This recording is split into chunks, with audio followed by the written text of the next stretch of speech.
To save birds from invading Americans, one man in Poland built floating forts. Non-Native American minks and raccoons ravaged the lower Oder's birds before the predator-proof islands. In the warm sun of a late spring day, a small island bustles with bird life. There on the Oder, the second largest river in Poland, which also defines part of its border with Germany, the sandy island teems with a variety of gulls, terns, and plovers. The birds feed small fish and insects to their eager chicks, argue with neighbors, mate, and clean their nest, rarely pausing for rest during this busy season of rebirth and renewal. Their behavior is natural, but their home is not. The island's sharp angles reveal it is the work of humans. There is no alternative, says environmentalist and wildlife photographer Peter Chara, who built 8 of these artificial islands. On natural or half-natural islands, most chicks would have been eaten. The predators are raccoons and American minks. Native to North America, the mammals have recently become invasive in many parts of Europe, including northwestern Poland.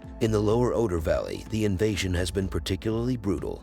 Habitat degradation made the river an all-you-can-eat buffet for the predators. That is, until Chara began building fortress-like refuges for birds at risk. In the 18th and 19th centuries, when the lower Oder region was part of Germany, levees were built along most of the river to reduce seasonal flooding and regulate its course, allowing ships to transport coal, wood, and other cargo. The construction destroyed sandy islands where thousands of waterbirds nested, forcing many of the animals to relocate. When Chara visited the area for the first time in 2001, however, he says he was amazed at the richness of the bird life that had persisted, thanks to about a third of the lower Oder, about 42 kilometers or 26 miles, remaining levee-free on the east side, now part of Poland. Historically, this stretch of the river was largely undeveloped, aside from a few exploratory pits dug by people interested in quarrying gravel. The water table was too high, however, and the pits flooded, sometimes so quickly that piles of excavated sand and gravel were left behind. The summits of these abandoned mini-mountains, exposed above the water, looked like islands to terns and other species, which established breeding colonies on them, to their peril. As the birds repopulated the valley, a new threat crept into their midst. Raccoons and American minks were introduced into Europe in the early 20th century for fur. A few escaped from farms, but others were released into the wild intentionally, mostly in Germany and Russia, to enrich the animal world for hunters, says Magdalena Bartosiewicz, an independent researcher who has studied raccoons and other invasive species in Poland for decades. In Poland, the first American minks were spotted in the 1950s, says Marcin Brzezinski, a University of Warsaw zoologist and co-author of a book about the animals. In the decades that followed, the invasive minks established populations in northern Poland. By the 1990s, says Brzezinski, the animals started moving south. Wherever they showed up, they changed ecosystems and extirpated entire species. Until the 1990s, almost every lake in northern Poland was inhabited by hundreds of Eurasian coots,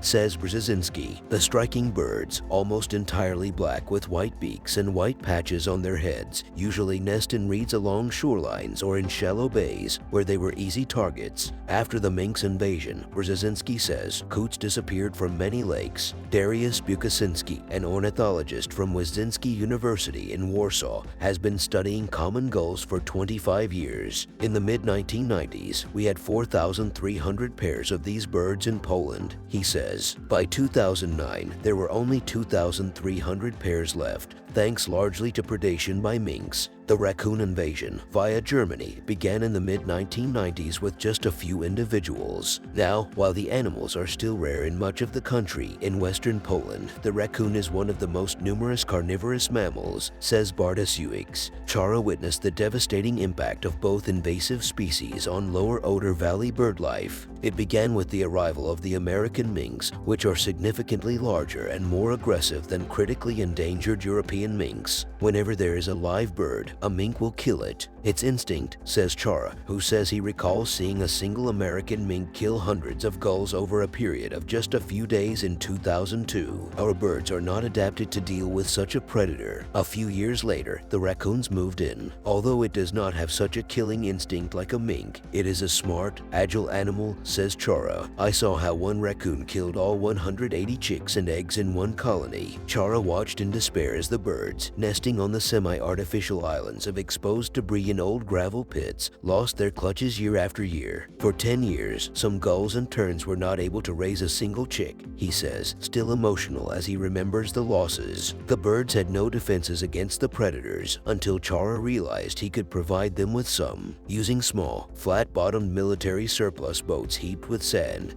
he created the first artificial nesting island in 2015. The smooth metal sides of the watercraft prevent minks and raccoons from climbing onto them. That May, the first pair of birds to make a nest on the fortified island took Chara's breath away. It was the Eurasian oystercatcher. At the time, there were only a dozen pairs of the birds in all of Poland. Within a few weeks, terns also began to nest on the island, followed by noisy, highly sociable gulls. By the end of the year, Chara had constructed 2 more island forts. In 2017, he built another 5, this time employing a welder to connect thick metal sheets, slanted at the base to repel minks and raccoons even more efficiently. Now, common and little terns, oystercatchers, common ringed plovers, and black-headed gulls nest annually on all 8 islands. If we did not build them, these birds would have no chance to survive, says Chara. Humans introduced invasive species, so humans have to help the endangered birds, says Brzezinski, echoing comments from others observing the bird fort's success. Now, every fall, Chara cleans and repairs the islands, preparing them for spring nesting. The bird forts, he says, are protecting something humans could never create, nature itself.